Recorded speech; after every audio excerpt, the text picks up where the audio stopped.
बेहद बेहद स्वागत आप सभी का ताली बजाकर मैं आपका वेलकम करता हूं। मसीह मंथन बैठक वर्ल्ड वाइड, जो कि पूरे विश्व में परमेश्वर खरी शिक्षाओं के माध्यम से कुछ लगातार 2-2.5 सालों से परमेश्वर चला रहा है। जी हाँ दोस्तों, इस नंबर पर आपको फ़ोन करना है और जो हमारी टीम है, ब्रदर नितिन जो है वो यहाँ पर मौजूद हैं आपके कॉल्स को अटेंड करने के लिए। लेकिन उसके पहले मैं चाहता हूँ कि आपको कुछ बेसिक जानकारियाँ दे दूँ और मैं चाहता हूँ कि आप लोग इसको ध्यान से सुने। मेरे सामने 2 कैमरे हैं और मैं चाहता हूँ कि आप लोग उसको मतलब जब मैं यहाँ वहाँ देखता हूँ तो ये नहीं सोचना कि मैं कहाँ देख रहा हूँ, ठीक है ना। मसीह मंथन बैठक हिंदी ऑनलाइन चर्च अब से सैटरडे को होगा, शनिवार को होगा। आप देख सकते हैं now on every Saturday 8 PM onwards according to Indian standard time, ठीक है ना। रात 8 बजे शनिवार को ये प्रोग्राम हुआ करेगा। जो संडे होता था या रविवार होता था वो नहीं होगा। उसकी वजह ये है कि मेरा जो मुंबई का चर्च है चेंबूर में, मैं वहाँ पर नहीं जा पा रहा था। पिछले हफ्ते मैं गया था, यानी कि 2 दिन पहले, और ऐसे हर हफ्ते जो हमारे बाकी ब्रांचेस हैं मुंबई में, मैं वहाँ पर जाया करूँगा। साथ ही साथ बेहद बेहद खुशी के साथ आपको बताते हुए मसीह मंथन बैठक ऑथराइज एंड रिकॉग्नाइज जितने भी पास्टर्स एंड लीडर्स हैं मसीह मंथन के द्वारा तैयार किए गए, मसीह मंथन के द्वारा खरी शिक्षा को लेकर फेसबुक, यूट्यूब, वर्चुअल, फिजिकल जैसे भी वो प्रचार करते हैं, उन सभी लीडरों को हम जो हैं सप्ताह में 2 दिन मिलते हैं। एक थर्सडे को यानी गुरुवार, दूसरा फ्राइडे को यानी शुक्रवार रात को 8 बजे, और इस वचन के मुताबिक हम उनको ट्रेन करते हैं, ठीक है ना। तो मैं चाहता हूं कि जितने भी MMB के ऑथराइज और रिकॉग्नाइज्ड और उनकी जो लिस्ट है बहुत जल्दी मैं उनको आप लोगों के बीच में रखूंगा, क्योंकि लीडर्स को हम रख चुके हैं लेकिन आप लोग उनको जाने, इसकी वजह से मैं बहुत जल्द उनको रखूंगा। साथ ही साथ मैं चाहता हूं कि मसीह मंथन बैठक से जुड़ने के लिए आप इन नंबरों पर फ़ोन करें। पहली बात, मैं चाहता हूं कि मसीह मंथन से आप लोग जुड़ें। क्यों? क्योंकि मसीह मंथन एक ऐसा प्लेटफॉर्म है जहां से यीशु की शिक्षाओं में किसी प्रकार का कोई कॉम्प्रोमाइज़, किसी प्रकार का कोई समझौता नहीं किया जाता। सटीक, एक्यूरेट, परमेश्वर के वचन को ठीक से rightly dividing the word of truth, पौलुस के उस स्टेटमेंट के अनुसार पहला तिमोथी दूसरा अध्याय वचन 15-16 के आसपास में हम सिखाते हैं। और मैं साथ ही साथ ये भी बता दूं कि इस व्यक्ति को जिसको आप अभी सुन रहे हैं, और ये जब वीडियो अपलोड होगा, हम किसी भी प्रकार का वचन के साथ में संदर्भ के बाहर आउट ऑफ कॉन्टेक्स्ट नहीं सिखाते। वो चाहे दशमांश का टॉपिक हो, जिब्रिश यानी अन्य भाषा का टॉपिक हो, महिलाओं का पास्टर बनना या नहीं बनना, प्रभु बोझ, बपतिस्मा, सैल्वेशन, इन तमाम टॉपिकों पर हम किसी प्रकार का आउट ऑफ कॉन्टेक्स्ट नहीं सिखाते। जैसा वचन खुद अपने आप को इंटरप्रेट करता है वैसे हम सिखाते हैं, ठीक है ना। तो जिसके लिए मैं आपको इनकरेज करता हूं कि आप लोग MME से जुड़ें। साथ ही साथ ब्रदर नितिन को आपको कॉल करना है सुबह 10 से शाम ठीक 6 बजे तक। उसके बाद आपको कॉल नहीं करना है, ना ही उठाया जाएगा, क्योंकि हम जो है शाम की तैयारी में रहते हैं। अगर ब्रदर नितिन आपका नंबर नहीं उठाते हैं तो ये बाकी 3 नंबर दिए गए हैं, आप लोग कृपया करके इनको कॉल कर सकते हैं। अब ये भारत का 29 राज्य है, 29 राज्यों में 29 व्हाट्सएप ग्रुप्स चलते हैं। आंध्र प्रदेश, अरुणाचल प्रदेश, आसाम, बिहार, छत्तीसगढ़, गोवा, गुजरात, हरियाणा, हिमाचल प्रदेश, जम्मू एंड कश्मीर, झारखंड, कर्नाटका, केरला, मध्य प्रदेश, महाराष्ट्र, मणिपुर, मेघालय, मिजोरम, नागालैंड, ओडिशा, पंजाब, राजस्थान, सिक्किम, तमिलनाडु, तेलंगाना, त्रिपुरा, उत्तर प्रदेश, उत्तराखंड, वेस्ट बंगाल, इन सभी जगह से अगर आप खरी शिक्षा के दीवाने हैं, आप खरी शिक्षा को पसंद करते हैं, आप चाहते हैं कि खरी शिक्षा मसीह की देह में होनी चाहिए, तो मैं चाहता हूं कि मसीह मंथन से आप लोग जुड़ें। साथ ही साथ जो नए विश्वासी हैं उन लोगों के लिए प्रार्थना निवेदन या सवाल, आप लोगों के लिए एक नई चीज़ हमने करी है कि इस नंबर पर आप लोग अपना सवाल भेज सकते हैं और साथ ही साथ आप लोग अपना प्रार्थना निवेदन दे सकते हैं। तो जिसके चलते हम जो हैं आप लोगों के लिए एक टीम तैयार करेंगे प्रार्थना की टीम वो आपके लिए प्रार्थना करेगी, और साथ ही साथ मैं आपके उन प्रश्नों का उत्तर देने का प्रयास पूरा करूंगा जो आप लोग हमें भेजेंगे। अंतर्राष्ट्रीय स्तर पर जितने भी हमारे मसीह भाई बहन हैं जो हिंदी समझते हैं भारत के बाहर, मैं चाहता हूं कि आप लोग सिस्टर आशा विलर जी को कॉल करें। एक सेकंड दीजिए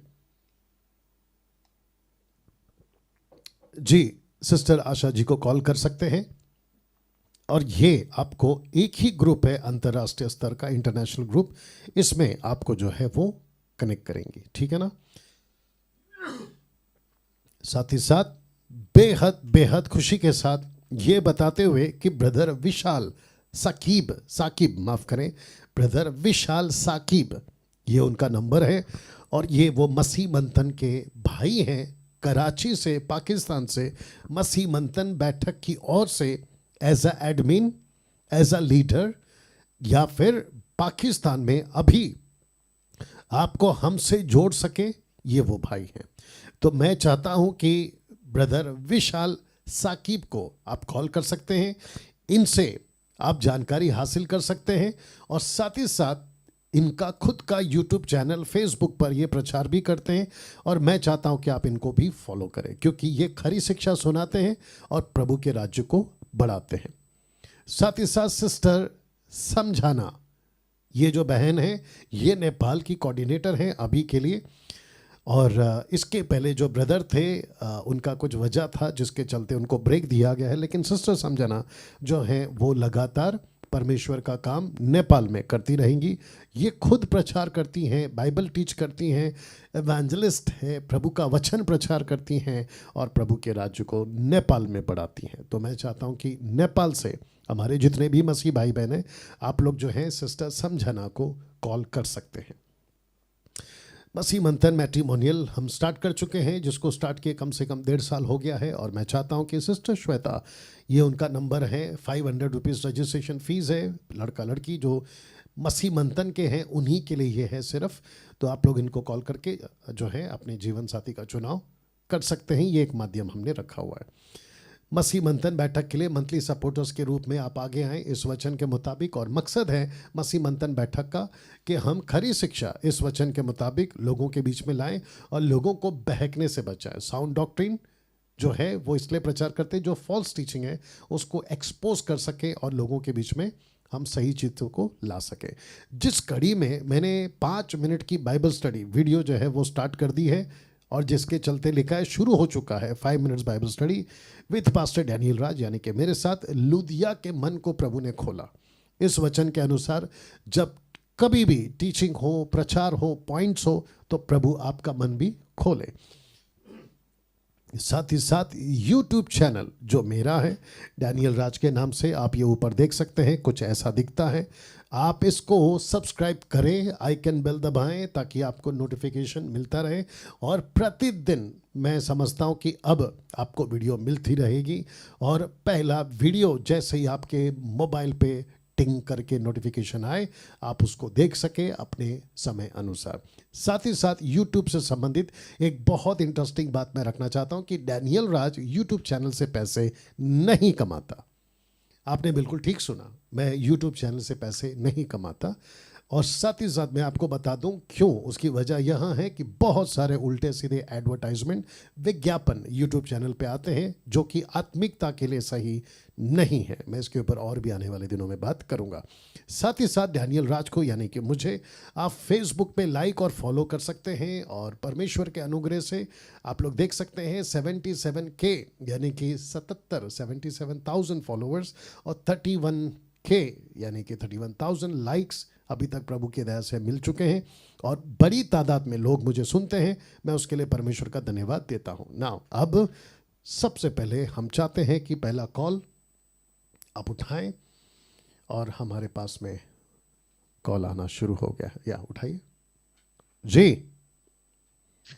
हेलो। हेलो, जय मसीह सर। जी जय मसीह। सर मैं बिहार से बोल रहा हूँ सर। बोलिए। बोले कि सर समस्या किसे आ जाते हैं सर? जी वापस बोलिए। वही बोलने चाहते थे कि मसीह में हैं, बपतिस्मा लिए हुए हैं, जी तो सर समस्या कैसे इतना इतना आते रहता है सर? ठीक है, ठीक है, ओके। आप अभी जो हम जिसका जवाब देंगे आप उसको सुनिएगा, ठीक है?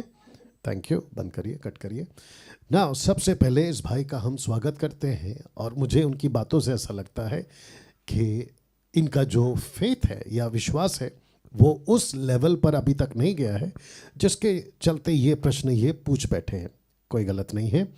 मैं चाहता हूं कि इनको भी और साथ ही साथ जितने आप लोग दर्शक देख रहे हैं आपको भी, एक बार देख लो कितने लोग हैं, मैं चाहता हूं कि आपको भी इसका मैं जवाब देता चलूं कि परमेश्वर हम सभी से प्यार करते हैं, इसमें कोई दो राय नहीं है। लेकिन परमेश्वर चाहता है कि हम उसके अनुभव में और उसके ज्ञान में हम बढ़ते चले जाएं, परमेश्वर के शिक्षा में हम बढ़ते चले जाएं, जिसके चलते परमेश्वर हमें कई मकामों से, कई रास्तों से ले चलता है ताकि हम अनुभव हासिल करें। अगर मुझे नहीं पता चलेगा कि परमेश्वर, ओके ऐसे बोलते हैं, अगर मुझे पता लगाना है कि परमेश्वर प्रार्थना को उत्तर देता है तो मुझे सबसे पहले उस समस्या में जाना होगा, या आता है तो मुझे देखना होगा कि प्रभु अब ये समस्या मैं प्रार्थना कर रहा हूँ तो मेरी सुनेगा। और जब मुझे पता चला कि प्रभु ने सुना तो मैं दूसरों को भी बता पाऊंगा, खुद को भी बता पाऊंगा कि यस परमेश्वर मेरी सुनता है। अब समस्या क्यों आती है ये भी अपने आप में एक बहुत बड़ा समस्या है या विषय है। समस्या क्यों आती है, इसके कई कारण हैं। आपका मेरा जीवन सही नहीं होना।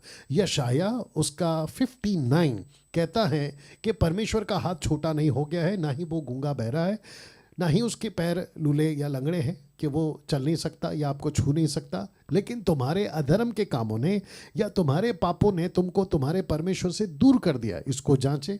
साथ ही साथ ये भी देखें कि अगर कोई समस्या से आप गुजर रहे हैं तो परमेश्वर हमको और आपको सिखाता है कि धीरज रखो, विश्वास रखो, ताकि हम जो हैं उन बातों से पार होकर परमेश्वर के साथ अनुभव में बढ़े, विश्वास में बढ़े और प्रभु के प्रेम में बढ़ सके। तो उम्मीद करता हूँ कि ये जो भाई हैं ये इस बात का पालन करेंगे। और साथ ही साथ समस्या, चलिए ये भी बोल देता हूँ, ध्यान से सुनिएगा। परमेश्वर ने कभी वादा नहीं किया कि समस्या नहीं आएगी, ऐसा कोई वादा नहीं किया। याद होगा कि दो तरह का घर था, एक रेत का एक चट्टान का। आंधी तूफान दोनों में आई, रेत का घर गिरा, चट्टान का नहीं गिरा। तो इसका मतलब क्या है, चट्टान का घर का मतलब होता है प्रभु पर घर बनाया या प्रभु पर विश्वास किया, लेकिन आंधी तूफान तो फिर भी आई। लेकिन ऐसे टाइम पे जो रेत का घर है उसको बचाने वाला कोई नहीं है, लेकिन कम से कम विश्वासियों के लिए जो प्रभु पे भरोसा रखते हैं उनको बचाने के लिए परमेश्वर है। ये फर्क है। सो कभी शिकायत मत करिए कि समस्या क्यों है, बल्कि समस्या को देखें और प्रभु के पास जाएं और प्रभु से पूछें कि प्रभु इसमें से आप मुझे क्या सिखाना चाहते हैं, ताकि मैं उसे सीखूं और अपने मसीह जीवन में आगे बढ़ सकूं। या नेक्स्ट कॉल। जी हेलो जी भाई साहब।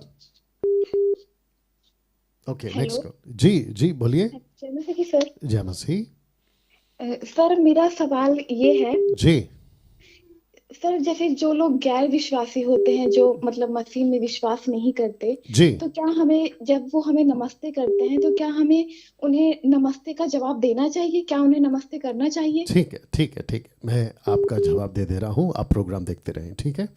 चलिए दोस्तों, सबसे पहले इस बहन का बहुत बहुत स्वागत। पूछो जो भी पूछना है फेसबुक प्रोग्राम में। इनका प्रश्न यहाँ है, अविश्वासी अगर हमें ग्रीट करते हैं, सलाम करते हैं, नमस्ते करते हैं, हाय हेलो करते हैं, तो क्या हमें उसका प्रतिक्रिया या रिस्पॉन्स देना चाहिए? बिल्कुल देना चाहिए। अगर वो कहते हैं आप कैसे हैं तो जवाब दीजिए जी हाँ मैं अच्छा हूँ, और आप उल्टा पूछें आप कैसे हैं। इससे आप लोग दोस्ती बढ़ा सकते हैं, वचन सुना सकते हैं, प्रभु की बातें कर सकते हैं। दूसरा, अगर वो कहते हैं नमस्कार या नमस्ते, नमस्कार करना कोई गलत नहीं है। बीच में एक पास्टर थे अपने मुंबई के, वो कह रहे थे क्योंकि मेरी आदत है मैं नमस्कार कहता हूँ या नमस्ते कहता हूँ, तो वो कहते हैं कि हम मसीह लोग हैं, हमें नमस्ते नमस्कार नहीं करना चाहिए। उसकी मूर्खता पे मुझे तब भी हंसी आई और उसकी मूर्खता पे मुझे अभी भी हंसी आ रही है। मतलब क्या लॉजिक है, नमस्ते नहीं कर सकते? बाइबल में जब हिंदी ट्रांसलेशन हुआ, ओरिजिनल मैन्युस्क्रिप्ट ग्रीक से, फिर इंग्लिश से, फिर हिंदी में, पौलुस कहता है नमस्कार, हिंदी में पढ़ा हुआ है, लिखा हुआ है नमस्ते। सो नमस्ते कर सकते हैं, नमस्कार कर सकते हैं। हाँ, कुछ रिलीजियस के लोग जैसे मुस्लिम्स और हिंदू या और भी कुछ लोग होंगे, वो अपने धर्म के कुछ शब्द या अपने देवी देवताओं से जुड़ा हुआ कोई शब्द उसको लेकर अगर ग्रीट करते हैं या उसको कहते हैं तो वहाँ पर आपको कहना है। अगर वो कहते हैं XYZ तो आप अपना बोलिए जय मसीह। आप उनको बोल सकते हैं, आपने ये कहा तो मैं कहता हूँ जय मसीह, या आप प्रेज द लॉर्ड बोल सकते हैं। उनको कहने दीजिए जो कहना है, लेकिन आप अपना कहिए। अगर वो कहते हैं कि हमने आपको ये कहा, जो कि मैं बोल नहीं सकता अभी, तो आपने उनको वो कहेंगे कि आप हमने ये कहा तो पलट कर यही कहो। तो बोला नहीं भाई नमस्ते, आप जो कहोगे वो आप कहो, हम जो कहेंगे वो हम करते हैं। और याद रखिए कि भारत अभी तक ऐसा देश है जहाँ पर हम सबको अपनी अपनी आज़ादी है कि हम क्या बोलते हैं, फ्रीडम ऑफ स्पीच हम सबको भारत सरकार ने दिया हुआ है। तो बेटक्का क्या कहते हैं, बेहिचक डंके की चोट पे आप नमस्कार करिए, हेलो करिए, हाय करिए, जय मसीह करिए। अगर वो अपने तरीके से आते हैं, अब अपने तरीके से आए। उम्मीद करता हूँ कि बहन को उनका जवाब मिल गया। जी अगला कॉल। जी हेलो, या हेलो सर। जी सर मेरा सवाल था, जी स्वर्ग जाने के लिए मुझे क्या करना पड़ेगा? ओके, आप कहाँ से हैं भाई साहब? सर मैं गुजरात से। गुजरात से है। और आप विश्वासी हैं? नहीं, मैं विश्वासी हूँ। क्या क्या? विश्वासी हूँ। ओके, और आप विश्वासी हैं कब से? 2 साल से। 2 साल से। तो फिर ये प्रश्न क्यों कि स्वर्ग जाने के लिए क्या करना पड़ेगा? मतलब कि ये लोग अविश्वासी बोलते हैं ना कि दान करो तो अच्छा स्वर्ग अच्छा अच्छा जाएंगे, अच्छा, गरीबों ओके ओके को। ओके, तो उनके हिसाब से पूछ रहे हो आप? ठीक है ठीक है। पहले विश्वासी के हिसाब से पूछ रहा हूँ। हाँ, विश्वासी के हिसाब से तो आप ऑलरेडी, अच्छा ठीक है, चलिए दोनों का जवाब दे दे रहा हूँ। चलिए बहुत बहुत शुक्रिया। पूछो जो भी पूछना है। मैं इस भाई का बहुत बहुत स्वागत है और मैं चाहता हूँ कि कॉल्स लगातार करते रहें। आपका नंबर लगेगा क्योंकि ये प्रोग्राम काफ़ी दिनों तक चलेगा। हफ्ते में 2 दिन चलेगा, मंगलवार और बुधवार, लेकिन काफ़ी दिनों तक चलेगा। और जब तक आपके कॉल्स ख़त्म नहीं होते मैं आपके लिए प्रोग्राम करता रहूँगा, ठीक है ना। ऑफिस में हम आ चुके हैं। मसीह मंथन बैठक का हेड ऑफिस मुंबई में, जहाँ पे अभी मैं बैठ के शूट कर रहा हूँ, आ चुका है। तो किसी प्रकार का कोई दिक्कत नहीं है। जब तक जान है, जब तक सब कुछ ठीक है, हम आपके लिए प्रोग्राम लाइव आते रहेंगे। भाई का प्रश्न ये है कि स्वर्ग जाने के लिए क्या करना पड़ेगा। सबसे पहली चीज़, बिना यीशु के कोई भी उद्धार नहीं पा सकता। The book of Acts chapter 4 verse 12, प्रेरितों की किताब उसका 4 अध्याय वचन 12 कहता है, पृथ्वी पर आकाश के नीचे एक ही नाम दिया गया है उद्धार के लिए, फॉर सैल्वेशन, और वो नाम है जीसस क्राइस्ट, हिंदी में ईसा मसीह, यीशु मसीह, यस्तुस। इस नाम के सिवा आपको सैल्वेशन नहीं है, नहीं है, नहीं है। आपको जितनी बहस करनी है कर सकते हो, आपको जितना माथा फोड़ना है फोड़ सकते हो।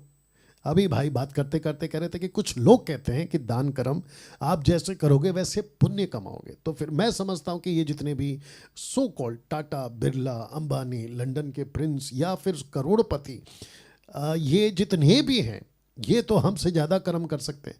तो फिर जो गरीब है, जो एक वक्त की रोटी नहीं जुटा सकता, वो तो ऊपर से परमेश्वर को कहेगा कि प्रभु ये क्या है, मेरे पास तो कुछ भी नहीं था तो मैं कर्म कहाँ से करूं, मेरे खुद के खाने की दिक्कत है तो मैं कर्म कहाँ से करूं।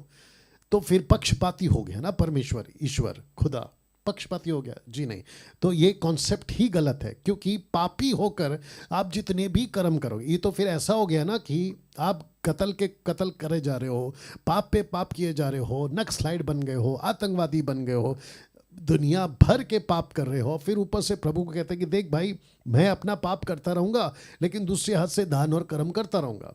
तो मतलब क्या हो गया? ऐसे नहीं होता है। आपको सबसे पहले कॉन्सेप्ट समझना है कि पाप से आपको आज़ाद होना है, पाप से छुटकारा पाना। और पाप से छुटकारा पाने के लिए ईसा मसीह ने, यीशु मसीह ने, डंकी की चोट पे बोलता हूँ, मैं इसलिए नहीं कहता हूँ क्योंकि मैं यीशु को मानता हूँ या मैं, है ना, बाइबल पढ़ता हूँ, लेकिन आपके दिमाग में अगर ऐसा है कि मैं ईसाई का कोई व्यक्ति हूँ या धर्म गुरु हूँ, तो बिल्कुल नहीं।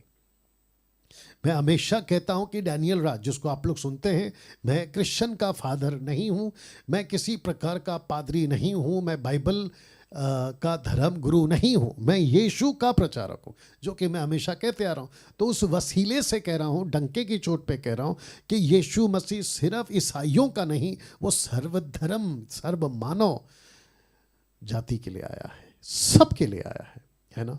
तो सेल्वेशन का रास्ता एक ही है।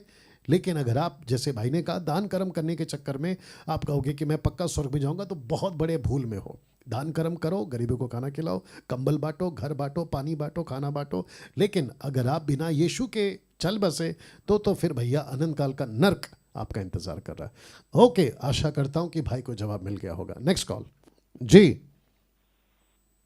या हेलो हेलो हेलो, जय जी। मसीह जी। जी जय मसीह। मैं दिनेश बोल रहा हूँ सर, हरियाणा से। जी बोलिए। सर मैं ये जानना चाहता हूँ, मैं वैसे तो हैंडीकैप हूँ 100%, जी और कभी कभी चर्च में जाता हूँ और प्रभु की बातें मुझे अच्छी लगती है। मैं ये सोच रहा था सर, बाइबल कौन सी लूँ जो अच्छी हो, मतलब ज्ञानवर्धक हो, जो आगे गाइडेंस कर सके। ओके ओके, तो आप कौन सी भाषा में पढ़ते हैं? हिंदी में सर, हिंदी में। हिंदी में। तो हिंदी का कोई दिक्कत नहीं है, आप जो भी सरल हिंदी होती है ना, उसको आप पढ़ सकते हैं। बाकी जो दर्शक हैं मैं उनको भी बता दूं, आपका जो भी हिंदी बाइबल आती है, अभी जैसे मेरे पास में ये बाइबल है, ये वाली, ऐसे 2-3 ट्रांसलेशंस आते हैं हिंदी के, आप कोई भी ले लो, कोई दिक्कत नहीं है।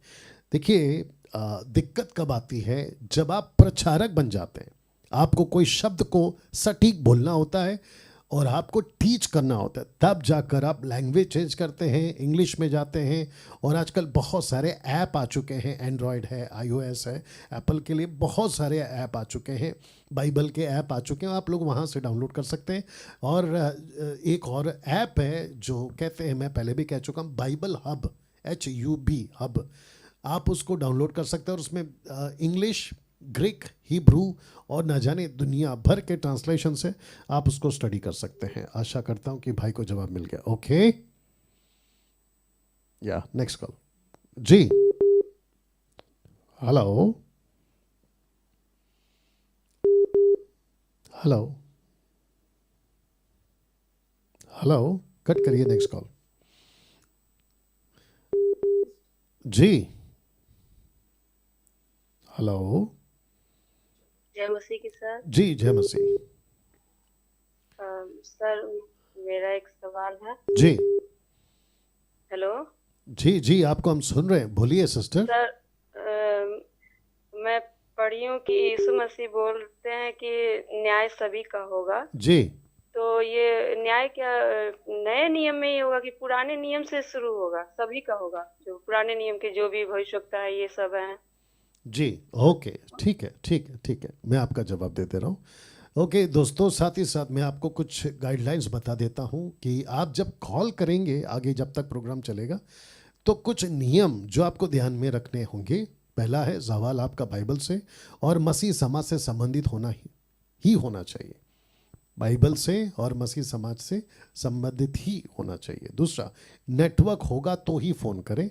तीसरा, वाद विवाद के लिए फ़ोन ना करें। चौथा, फ़ोन अगर बिजी हो तो काट दें। अगर आपको पता चले कि दूसरा बंदा बात कर रहा है, नहीं तो देखा आपने टू टू टू कितना इरिटेट करता है ना, तो उसके लिए आप लोग फ़ोन को काट दिया करें। और उसके बाद में आखिरी है, जितना पूछा जाए उतना ही बोलना होगा। नहीं तो कभी कभी क्या होता है कि मैं पूछता हूँ कि आप कब से मसीह हैं, तो फिर आपका जवाब होना चाहिए कि 10 साल से, 5 साल से, 2 साल से।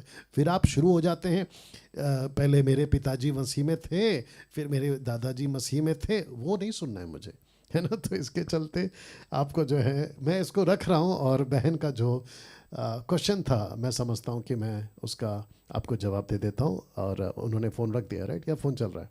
रख दिया, ओके गुड। इनका प्रश्न था, सबसे पहले इनका स्वागत है, पूछो जो भी पूछना है। में इनका प्रश्न ये था कि न्याय, जजमेंट सबका होगा, मतलब न्यू टेस्टमेंट वालों का। तो मुझे ऐसा लगता है कि ये पूछना चाह रही होंगी, और आप में से भी अगर किसी का यही प्रश्न होगा कि क्या ओल्ड टेस्टमेंट वालों का न्याय नहीं होगा?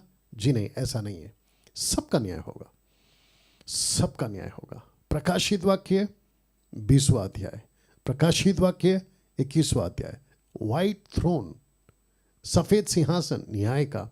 जिसमें लिखा है, जो कि मेरे पास में अभी वक्त नहीं है, आप लोग जानते हैं मैं टीच कर चुका हूँ प्रकाशित वाक्य की पुस्तक को, वहाँ पे लिखा है कि सबका न्याय होगा, जो ज़मीन के नीचे है, जो पानी के अंदर है, दुनिया के किसी भी कोने में है, सारे के सारे, आदम से लेकर वो आखिरी व्यक्ति जिस दिन एंटी क्राइस्ट के साथ और लूसीफर के साथ यीशु मसीह अपने मुंह की आग से सब जब खत्म कर चुका होगा, वो आखिरी व्यक्ति तक, तो आदम से लेकर आखिरी व्यक्ति तक सबका न्याय होगा। अब प्रश्न ये उठता है कि ओल्ड टेस्टमेंट वालों का न्याय कैसे होगा, व्यवस्था के अनुसार। फिर प्रश्न उठता है कि व्यवस्था तो मूसा ने लाए, उसके पहले क्या होगा, यानी कि 1600 साल, तो उनका न्याय होगा उनके ज़मीर के अनुसार, कॉन्शियस के अनुसार। इसलिए मैं हमेशा कहता हूँ कि 3 युग हैं, एक है आपका विवेक युग, फिर उसको मैं इंग्लिश में बोलूँगा, दूसरा है व्यवस्था युग, और तीसरा है अनुग्रह का युग जो चल रहा है। पहला है कॉन्शियस पीरियड, वो चला आदम से लेकर मूसा तक, दूसरा है लॉ पीरियड, मूसा से लेकर जॉन द बैप्टिस्ट तक, तीसरा है ग्रेस पीरियड, यीशु से लेकर कलीसिया उठाए जाने तक। ये 3 युग में तीनों का ऐसे न्याय होगा, ठीक है ना। अच्छा, बीच में मुझे कॉल आया था, किसी ने पूछा कि जो विश्वासी सुसमाचार नहीं सुन पाया, क्योंकि सैल्वेशन थ्रू जीसस है, अगर वो नहीं सुन पाया तो उसका क्या होगा, क्योंकि वो तो कह सकता है कि मेरे जीते जी मुझे वचन नहीं मिला, तो उस व्यक्ति का न्याय उसके ज़मीर के अनुसार, कॉन्शियस के अनुसार होगा, विवेक। उसको पता है, क्योंकि हर इंसान को पता है सही क्या है गलत क्या है, क्योंकि रोमियो की किताब उसका पहला अध्याय वचन 20-21 में परमेश्वर कहता है मैंने उनके मनों में डाला है कि परमेश्वर कौन है, परमेश्वर क्या है, सब डाला है ना। तो उसके हिसाब से न्याय होगा। आशा करता हूं कि इस बहन को जवाब मिल गया होगा। ओके, अगला कॉल। जी हेलो जी जी जी मुझे सवाल पूछना है। जी हेलो जी जी हम सुन रहे हैं।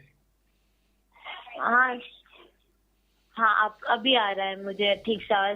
ब्रिज जी, पास्टर, मैं जी, पूजा बोल रही हूँ जी, मुंबई से। जी हाँ सर, मेरा सवाल था आपसे। जी। मैं काफी टाइम से, मतलब लॉकडाउन से आपका जो प्रचार है वो सुन रही हूँ। जी। पहले मैं जाती थी, पर अभी कैसे मैंने खरा मतलब सही परमेश्वर से आपसे जाना है जी। कि सही शिक्षा आपसे जाना है मैंने।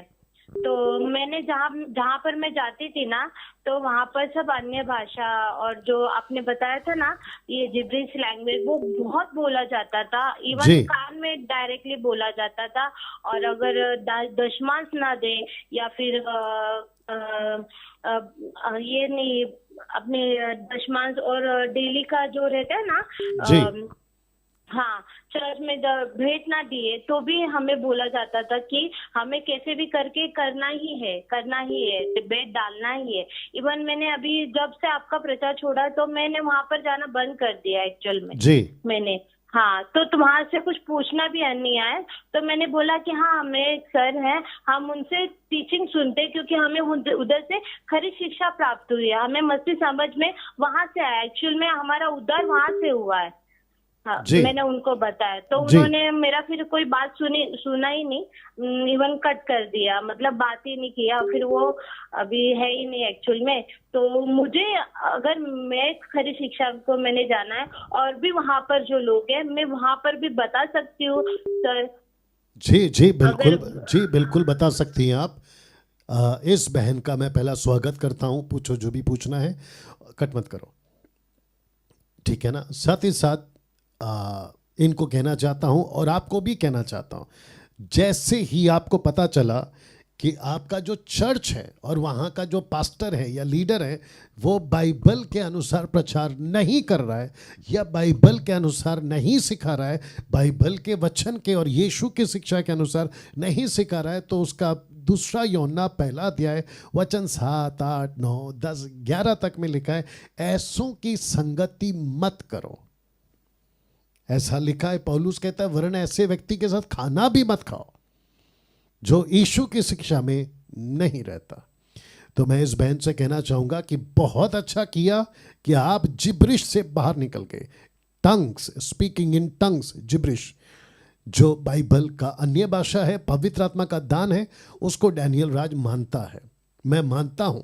वो दान अगर मुझे आज परमेश्वर देना चाहता है कौन सा? पृथ्वी की भाषा, नॉट होरा बारा बारा बारा, वो नहीं बात कर रहा हूं मैं।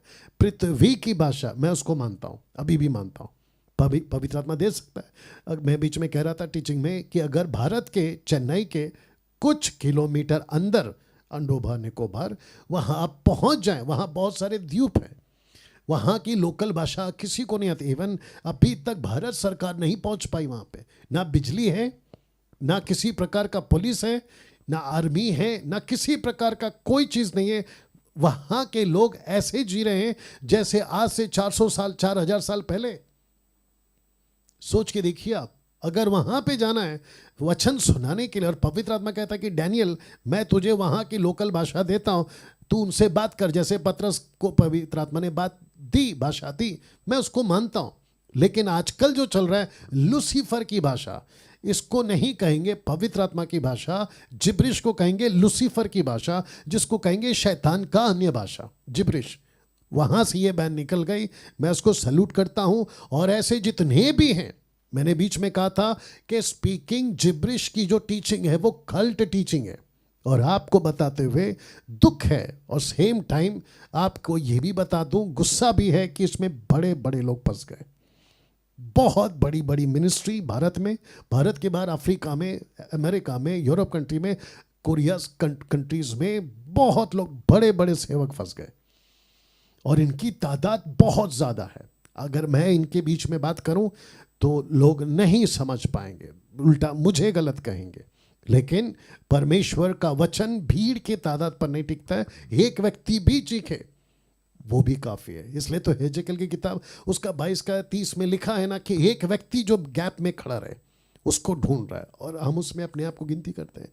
तो सिस्टर कहती हैं कि क्या मैं बाकी लोगों को सिखा सकती हूँ? जी हाँ, बिल्कुल सिखा सकती हैं आप। डंके की चोट पे सिखाएं, विरोध होगा कोई बात नहीं, आपको टोकेंगे, रोकेंगे, भला बुरा कहेंगे, कोई बात नहीं, स्वीकार करो। मैंने एक पोस्ट डाला था बीच में, अगर आप यीशु के कारण सताए जा रहे हो तो आप सही जा रहे हो। ये आपने पोस्ट देखा होगा फेसबुक पर। आशा करता हूं कि उस बहन को जवाब मिल गया। जी सिस्टर, ओके, नेक्स्ट कॉल। या हेलो हेलो पास्टर, जय मसीह की। जय मसीह। जगदीश बात कर रहा हूँ सर, हिमाचल प्रदेश से। अरे जगदीश जी, कैसे हैं आप? बेहद खुशी आपसे बात करते हुए। जी जगदीश जी।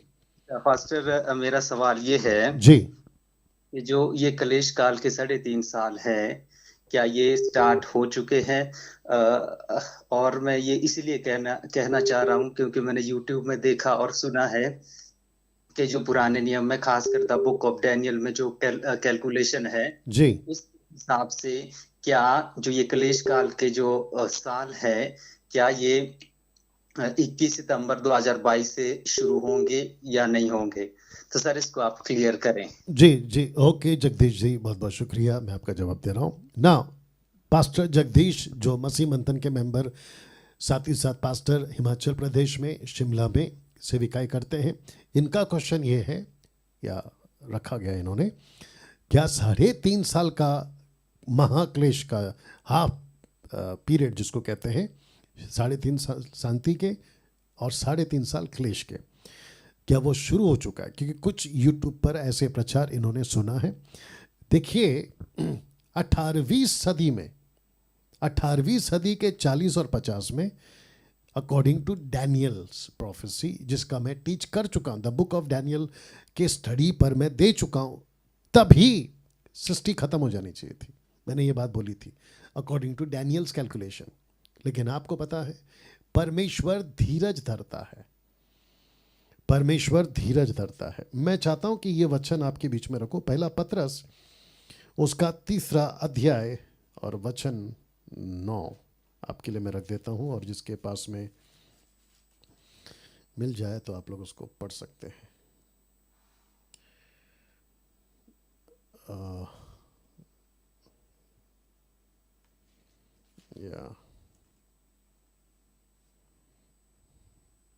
हाँ, दूसरा पत्र 3:9, माफ करें, 2 पीटर चैप्टर 3 वर्स 9 लिखा है, प्रभु अपनी प्रतिज्ञा के विषय में देर नहीं करता जैसी देर कुछ लोग समझते हैं, पर तुम्हारे विषय में धीरज धरता है,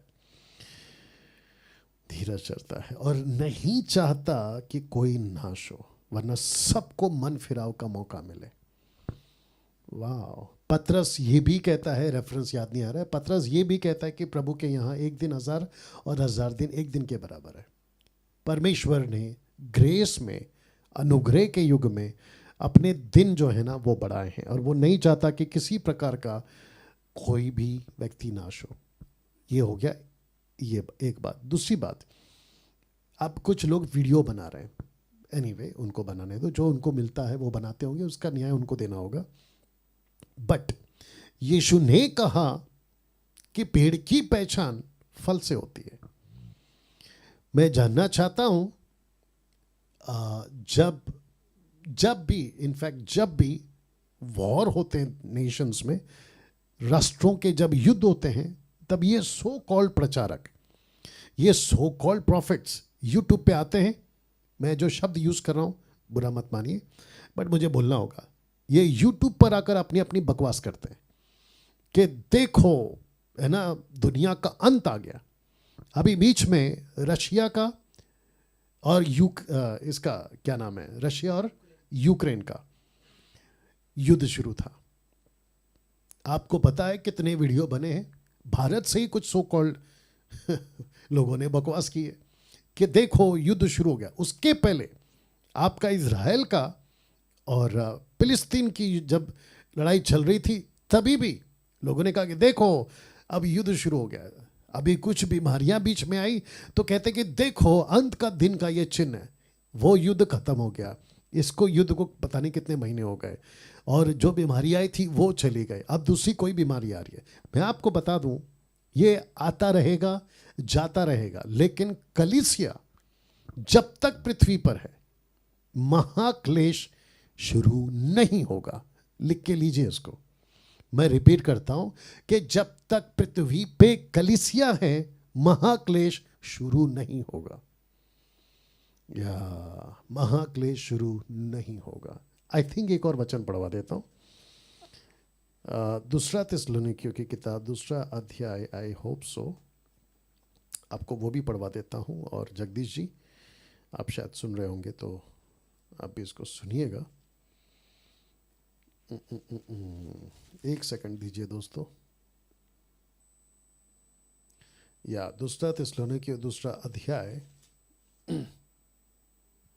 जी 1 से पढ़ लेते हैं।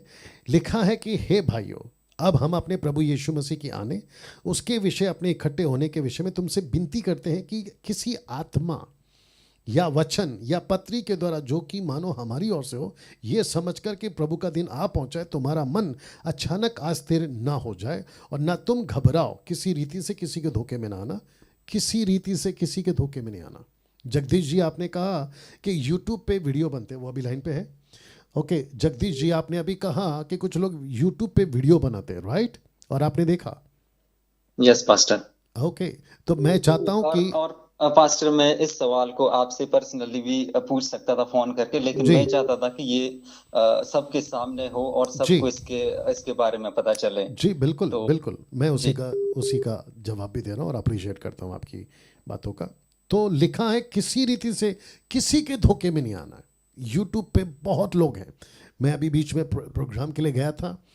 पास्टर अंबिका प्रसाद, अगर आप सुन रहे होंगे उत्तर प्रदेश से, मैंने आपसे भी गाड़ी में एयरपोर्ट से आपके मीटिंग प्लेस में जाते जाते मैंने ये कहा था कि है ना, ऐसी बहुत सारी बातें आ रही है। कुछ लोग कहते हैं कि एंटी क्राइस्ट का जो स्टैंप है वो आ चुका है, कुछ लोग कहते हैं कि उसकी जो चिप है वो मार्केट में आ चुकी है, और हाथ पे जो है वो चिप लगना शुरू हो गया है, माथे पे चिप लगना शुरू हो गया है। मैं आपको बता दूं कि एंटी क्राइस्ट छुप छुप के काम नहीं करेगा। जैसे यीशु जब पृथ्वी पर आए थे तो डिक्लेयर हो गया था, यहूदियों का राजा पैदा हुआ, डिक्लेयर हो गया था। पिलातुस ने डिक्लेयर किया, हेरोदेस ने डिक्लेयर किया, वहाँ की जो सरकार थी उसने डिक्लेयर किया, शास्त्री फरीसियों ने डिक्लेयर करा, सब ने किया। जब यीशु क्रूस पे मरा तब भी चिट्ठी लटकाई गई थी, सब डिक्लेयर करा। यीशु जी उठा तो चेलों ने घोषणा की। जैसे यीशु चुपके से नहीं आया, वैसे एंटी क्राइस्ट भी चुपके से नहीं आएगा। इसके आगे बहुत कुछ लिखा है, वक्त नहीं है मेरे पास में। मत्ती का 24 अध्याय में भी लिखा है, दानियल खुद कहता है कि एंटी क्राइस्ट खुद को डिक्लेयर करेगा यरूशलेम के मंदिर में बैठकर, और उसके लिए काफ़ी टाइम है। और जगदीश जी और बाकी जितने लोग दर्शक सुन रहे हैं, मैं आपको बताऊं कि आपका पीढ़ी खत्म हो जाएगा, यीशु नहीं आएगा। आपका पीढ़ी कम से कम, आगे का पीढ़ी और भी बोल सकता हूँ 2-3 पीढ़ी तक नहीं आएगा, लेकिन कम से कम आपकी पीढ़ी में तो यीशु नहीं आएगा, और ना ही एंटी क्राइस्ट का महाक्लेश शुरू होगा। क्योंकि काम इतना बाकी है, कलीसिया का तैयार होना बाकी है, और जो स्टडीज़ आजकल दी जा रही है ना मसीह मार्केट में या मसीह लोगों को, वो भी उसमें कई प्रकार का कचरा है और कई प्रकार का मिलावट है। सफाई बाकी है, कलीसिया का शुद्धिकरण बाकी है। उसके बाद जब कलीसिया जागरूक होगी, शुद्धिकरण में आएगी, क्योंकि 2-3 सालों से, माफ़ करना 200-300 सालों से बहुत सारे प्रचारकों ने गड़बड़ कर दिया है, खास करके ये जिब्रिश वालों ने। उसको सफाई करना बहुत ज़रूरी है। मैं नहीं कहता कि यीशु कभी नहीं आएगा, यीशु आएगा, लेकिन काफ़ी टाइम से आएगा। कम से कम आपका और मेरा ये युग ख़त्म हो जाएगा। ओके जगदीश जी, आशा करता हूँ आपको जवाब मिल गया। Yes pastor, thank you very much. और अगले 3.5 साल जब कुछ भी नहीं होगा तो उन पास्टर का क्या होगा जो ऐसी ऐसी बातें करते हैं और ऐसी ऐसी पता नहीं कहां से लेकर आते हैं pastor. I know, but anyway आपका बहुत बहुत धन्यवाद। या thank you so much pastor. या God bless. Okay, next call जी। हेलो जी, मैं संतोषी कच्छा बोल रही हूँ झारखंड से। जी बोलिए। मेरा सवाल है, मतलब जैसे हम बाइबल पढ़ते हैं तो क्या शैतान भी पढ़ता है बाइबल? जी ऑफ कोर्स पढ़ता है, वो भी तो जीवित है ना अभी। ओके, तो मैं वो भी जानता है, वो भी पढ़ता है, वो भी समझता है। ओके, तो हम शैतान से कैसे, मतलब दुष्ट आत्मा से आजाद कैसे हों? दुष्ट आत्मा अलग है, शैतान अलग है। अच्छा। हाँ, और आप आजाद क्यों होना चाहती है? आप तो ऑलरेडी आजाद है अगर आप प्रभु में। अच्छा। अगर आप यीशु में है ना सिस्टर। मतलब मैं मसीह में नहीं हूँ, अन्य जाति में आती हूँ। ओके। लेकिन मैं विश्वासी हूँ, मतलब मसीह के विश्वासी हूँ। बहुत ध्यान से सुनिए, और जितने दर्शक सुन रहे हैं वो भी सुने। मैंने नहीं पूछा कि आप कौन से धर्म के हैं, और ना ही कभी पूछूंगा, क्योंकि यीशु मसीह ने नहीं पूछा तो मैं क्यों पूछूं। आप हिंदू हैं, मुस्लिम हैं, पारसी हैं, बुद्धिस्ट हैं, आदिवासी हैं, आप इधर के हैं, उधर के, ऐसे वाले, वैसे वाले, पैसे वाले, आप कोई भी क्यों ना हो, बशर्ते आप अगर यीशु को अपना जीवन देते हैं, उसको कहते हैं विश्वासी। Right sister? ओके। हाँ, तो मैं फिर पूछूंगा क्या आप विश्वासी है? हाँ, विश्वासी हैं। हाँ, ये हुआ ना जवाब। तो जिसने अपना जीवन यीशु को दे दिया और अपने मुंह से रोमियो 10:9-10 के अनुसार और अपने मन से विश्वास किया कि यीशु प्रभु है, उस व्यक्ति का उद्धार हो जाता है। तो आपका जब उद्धार हो गया ना सिस्टर, तो आपको नहीं डरना है, लूसीफर हो, शैतान हो, दुष्ट आत्मा हो। जी ओके। या और कुछ नहीं? चलिए, बहुत बहुत शुक्रिया, thank you, God bless. Next. Okay, thank you. या ओके। नाउ दोस्तों, मैं चाहता हूं कि लगे हाथ आपको अगर कॉल आता तो वेट कराओ। ये जो स्लाइड है, मैं चाहता हूं कि आप इसको भी देखें। लिखा है सही प्रचारकों का झुंड।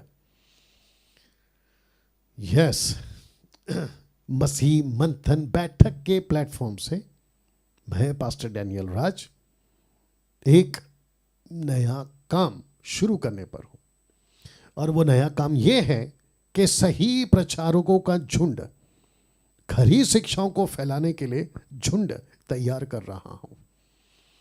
तो भारत में, भारत के बाहर जितने भी हिंदी भाषा समझते हैं, उम्र आपकी 13 साल का लड़का हो या लड़की हो, वहां से लेकर आपकी उम्र 15 साल हो, आपकी उम्र 18 साल हो, आपकी उम्र 80 साल की हो, मैं फिर कहता हूं, आप सभी को हम जो हैं खरी शिक्षा को फैलाने, वचन को कैसे प्रचार करते हैं, कैसे टीच करते हैं, कैसे प्रीच करते हैं, इसकी जो है झुंड, जबरदस्त झुंड इस युग में मैं तैयार करना चाहता हूं। तो जिसके चलते लिखा है कि जूम पर हम इसको करेंगे, ऑनलाइन में इसको हम चलाएंगे, जूम पर हम चलाएंगे, जूम ऑनलाइन टीचिंग क्लासेस। और एक वक्त पर, मतलब अगर बैच 1 है तो बैच 1 में सिर्फ 100 लोगों को ही मौका मिलेगा। अगर संख्या बढ़ जाती है, जो कि आज ही हमने इसको शुरू किया था शाम में, तो मैं समझता हूं कि 30-40 के आसपास लोग जुड़ चुके होंगे। तो 100 का पहला बैच होगा, दूसरा बैच फिर 100 का, तीसरा बैच फिर 100 का, ऐसे करते हुए हम जो है हफ्ते में एक बैच के लिए, मतलब जो बैच 1 का होगा तो उनको पूरे हफ्ते में एक ही बार टीचिंग मिलेगी, अगले बैच को फिर वैसे ही हिसाब से होगा। तो हम जो है आप लोगों के लिए लाए हैं, और मसीह मंथन के जितने भी मेंबर्स हैं, आप अगर चाहते हैं कि पास्टर डैनियल हम तो प्रीच कर रहे हैं लेकिन पॉलिश होना चाहते हैं, मतलब जिसको कहते हैं ना ठीक से, आपका स्वागत है। कुछ लोग कहते हैं कि मैं पास्टर, प्रभु का दास, लीडर टीच करना चाहता हूं बनकर, आपका भी स्वागत है। आप कहते हैं कि मेरी उम्र छोटी है, आपका भी स्वागत है। लड़का लड़की, पुरुष स्त्री, आप सबका स्वागत है। और याद रखिएगा एंट्री फ्री है, किसी प्रकार का कोई भी रजिस्ट्रेशन फीस हम नहीं ले रहे, और जितनी मेरी ताकत है, मेरे को प्रभु ने जितना ज्ञान दिया है इंटरप्रेट सही से करने का, वो सब कुछ मैं आपको दूंगा, या दूसरे शब्दों में मैं आपको सिखाऊंगा। तो मैं चाहता हूं कि इसके लिए आप लोग जो हैं, जो नंबर हमने दिया है कॉल के लिए, ये वाला नंबर, इसी पे आपको कॉल करना है।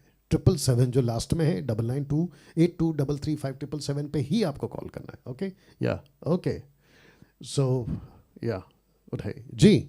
हेलो हेलो जी, जय मसीह पास्टर जी। जय मसीह।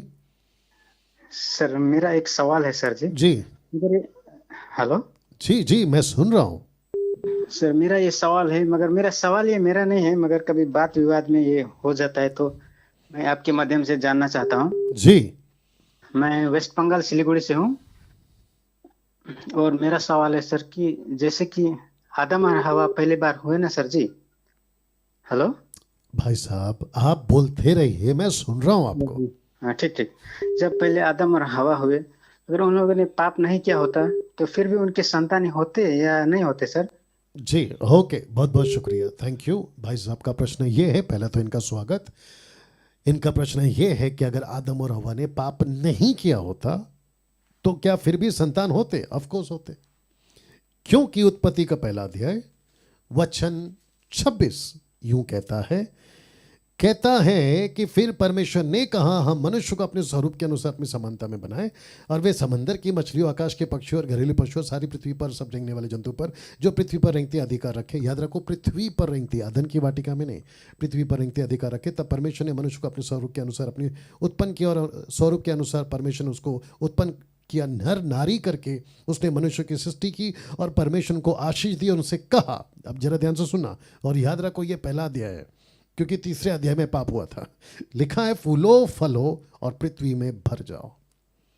तो मैं उम्मीद करता हूं कि भाई साहब को जवाब मिला होगा, और आपको भी मिला होगा कि अगर आदम पाप नहीं करता तो भी, आदम या हवा तो भी जो है बच्चे पैदा होते।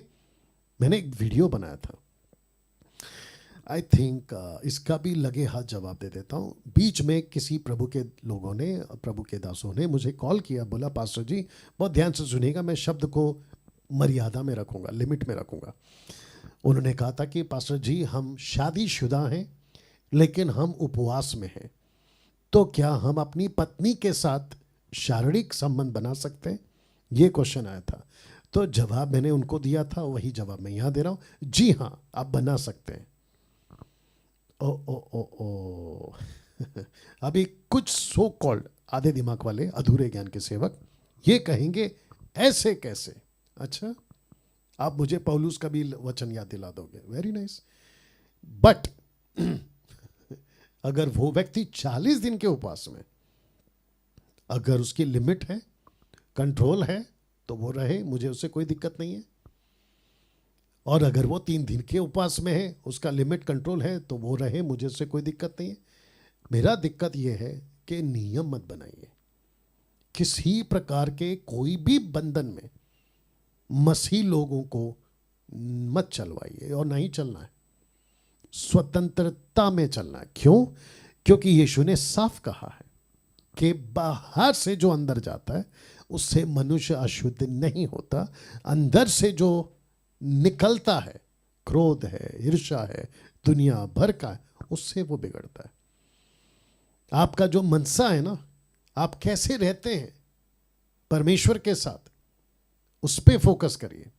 आप शरीर से क्या क्या करते हैं, कितना पवित्र रहने की कोशिश करते हैं, कुछ ग्रुप है कहते हैं सोना मत पहनो, सफ़ेद कपड़ा पहनो, है ना, दाढ़ी कटवा लो, मूछ कटवा लो, पता नहीं क्या क्या इनकी शिक्षाएं हैं।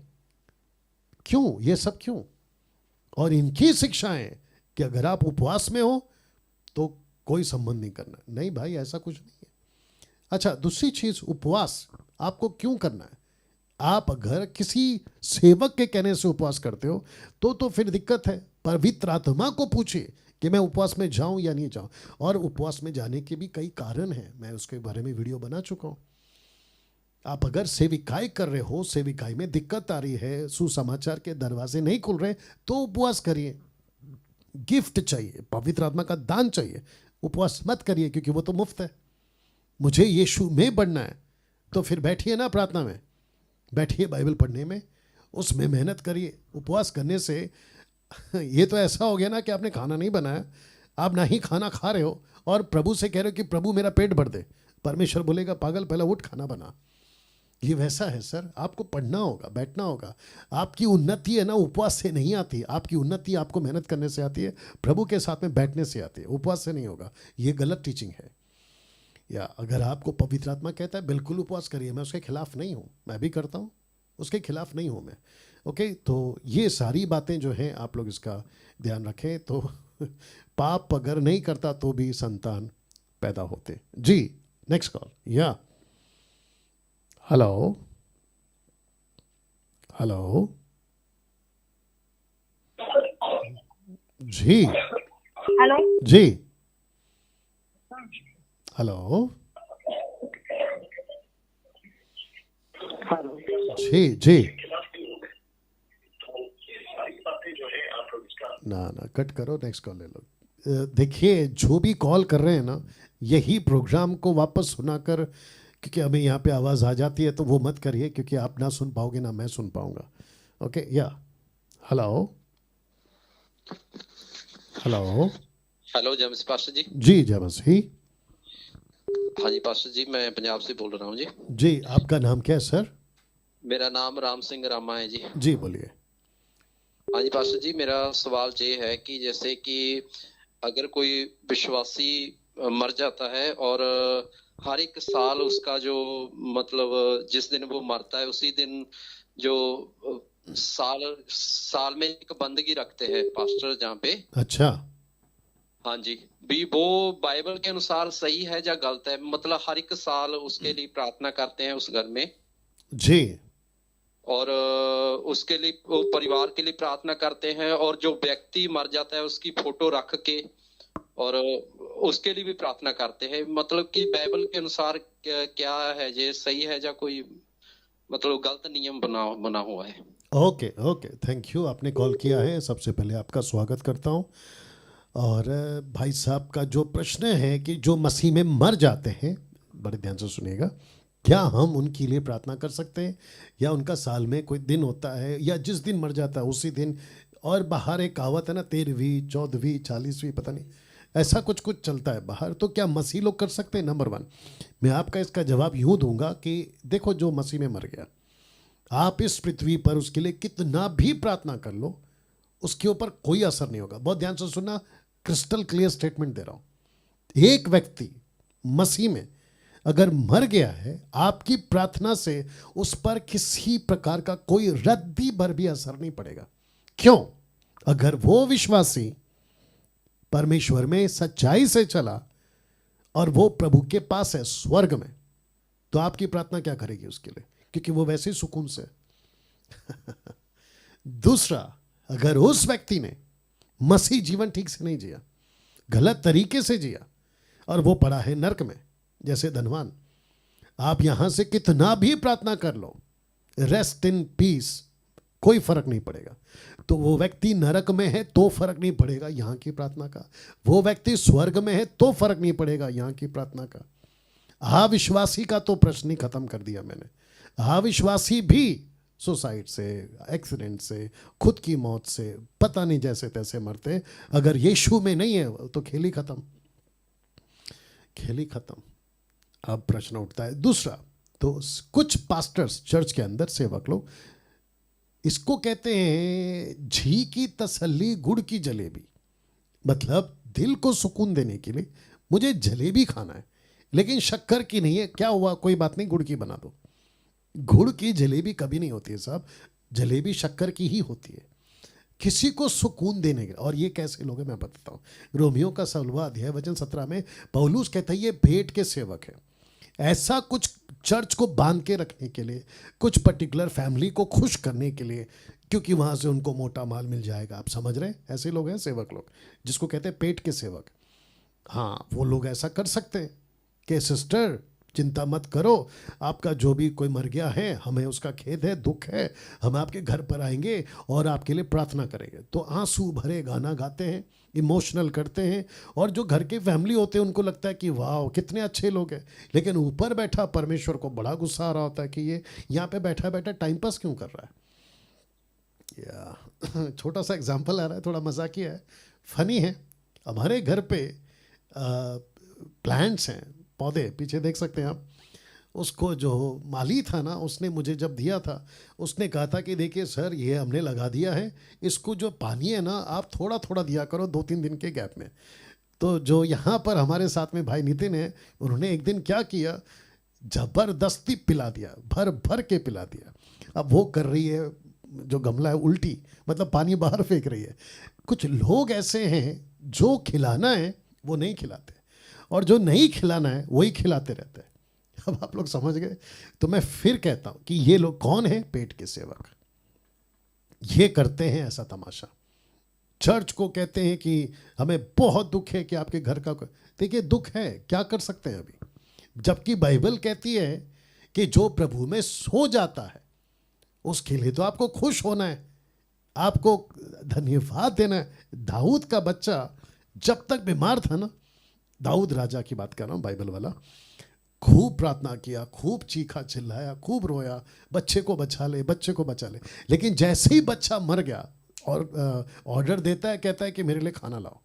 सारे कर्मचारी परेशान, बोला अभी तक तो आप दुख मना रहे थे, बच्चा मर गया तो आपको ज़्यादा रोना चाहिए। तब दाऊद ने कहा, राजा दाऊद ने, बाइबल वाला, उसने कहा जब तक वो बीमार था उम्मीद थी कि ये बच जाएगा, लेकिन अब तो ये मर गया है और ये प्रभु के पास है, तो फिर मैं दुख क्यों मनाऊं। वाह, सी वैसे ही जो व्यक्ति मर गया है ना, वो प्रभु के पास है, तो आप उसके लिए दुख क्यों मना रहे हो।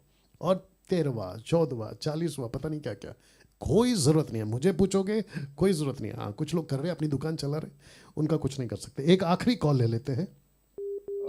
ओके पास जी जी, बहुत बहुत शुक्रिया। या हेलो हेलो, कट करो। मैंने आपको अभी कहा था कि आप लोग पीछे वॉइस रखकर कॉल ना उठाएं। जी, अगर कॉल आता है तो मुझे या उठाइए। जी हेलो हेलो जी, hello, praise the Lord pastor जी। जी प्रेज द लॉर्ड। हाँ जी, मेरे को एक प्रश्न पूछना था। जी पूछिए। मैं नेपाल से पास्टर जी, मेरा नाम विनोद परियार है जी। जी, तो मैं आपका तारीफ कैसे करूं, मैं बहुत खुश हूँ आपसे, बहुत इम्प्रेस हूँ आपका काम देख के। परमेश्वर को बहुत बहुत धन्यवाद देना चाहता हूँ मैं जी। जी पास्टर जी, वो जैसे मेरा एक सवाल था कि स्वर्ग और नरक जाने का। जी, वो जैसे आपने बोला एक वीडियो में मैंने देखा था, बच्चे लोग मर जाएंगे तो स्वर्ग जाएंगे बोल के जी। और ये जैसे अनकॉन्शियस रहते हैं ना पास्टर जी, जो बच्चा से बड़े हो जाते हैं फिर भी उनका दिमाग बच्चे की तरह रहता है जी। बहुत उम्र होने के बाद भी उनका दिमाग बच्चे की तरह रहता है। तो वो समझ नहीं, जी, दिमाग डेवलप नहीं होता है, लेकिन शरीर पूरा डेवलप हो जाता है। वो मरने के बाद क्या स्वर्ग जाएंगे? जी ओके, जी बिल्कुल ओके। इनका मैं जवाब देता। नो कॉल्स नाउ, फोन को स्विच ऑफ कर दो। 9 बज चुके हैं, टाइम भी हो चुका है। ये इनका आखिरी कॉल था जो हमने उठाया। कल फिर मौका है आपको, उसके बाद फिर अगले हफ्ते मंगलवार बुधवार में वापस आऊँगा। इनका प्रश्न ये था कि जो कहते हैं ना, नहीं मंद बुद्धि, मतलब बच्चा बड़ा हो गया है 20 साल का, 25 साल का, 40 साल का, 80 साल का, लेकिन बुद्धि नहीं कर रही है काम और उसको सेंस नहीं है यीशु कौन है, पाप क्या है, सही क्या, उसका क्या होगा। ऑफ कोर्स वही होगा जो बच्चे को होगा, क्योंकि यीशु मसीह उम्र के बेस पे न्याय नहीं करता है, उस व्यक्ति का समझ क्या है। और ये बिल्कुल सीधी बात है, जैसे बच्चा अनकॉन्शियस वैसे ही ये बड़ा होकर अनकॉन्शियस, इसको नहीं पता क्या है, दुनिया क्या है। और अगर उसको जरा सा सेंस आ भी जाए बट वो उस कंडीशन में नहीं है, तो फिर प्रश्न उठता है कि परमेश्वर उसका ज़मीर कॉन्शियस के हिसाब से उसका न्याय करेगा। और आप जानते हैं कि परमेश्वर न्यायी है, धर्मी है, गॉड इज अ जजेस। क्या कहते हैं ना उसको, परमेश्वर जबरदस्ती किसी को नरक में नहीं डालेगा ना, या परमेश्वर जानता है कि कौन कैसा है, तो उसके हिसाब से वो जो है मानव जाति का न्याय करेगा ना। दोस्तों मैं आपको वापस से बता दूं, कहाँ गया, मैं आपको वापस से बता दूं ये वाला स्लाइड, कि सही प्रचारकों का झुंड, हम जो है ये प्रोग्राम ये जूम पर ऑनलाइन क्लास शुरू कर रहे हैं। ये ऑनलाइन जूम टीचिंग क्लास होगी। फर्स्ट बैच में सिर्फ 100 लोगों को अलाउड है, मतलब जो एक बैच होगा वो 100 लोगों का होगा।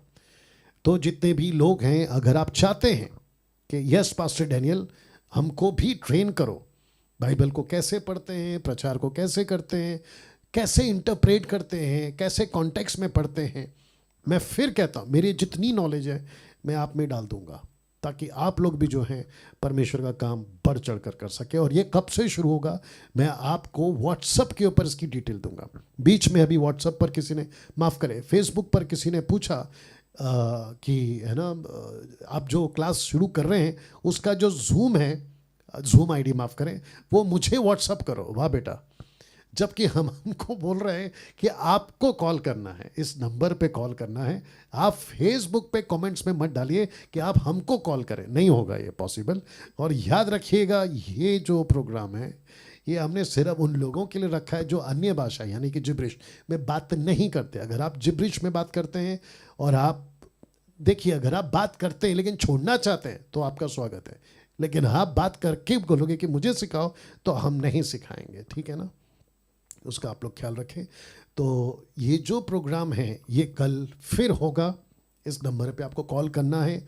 और मैं आपको बता दूं कि इन नियमों का पालन करिएगा, ठीक है ना। जब आप लोग कॉल करते हैं तो ये जो नियम है आप लोग प्लीज़ इसका पालन करें और उसके हिसाब से ही आप लोग जो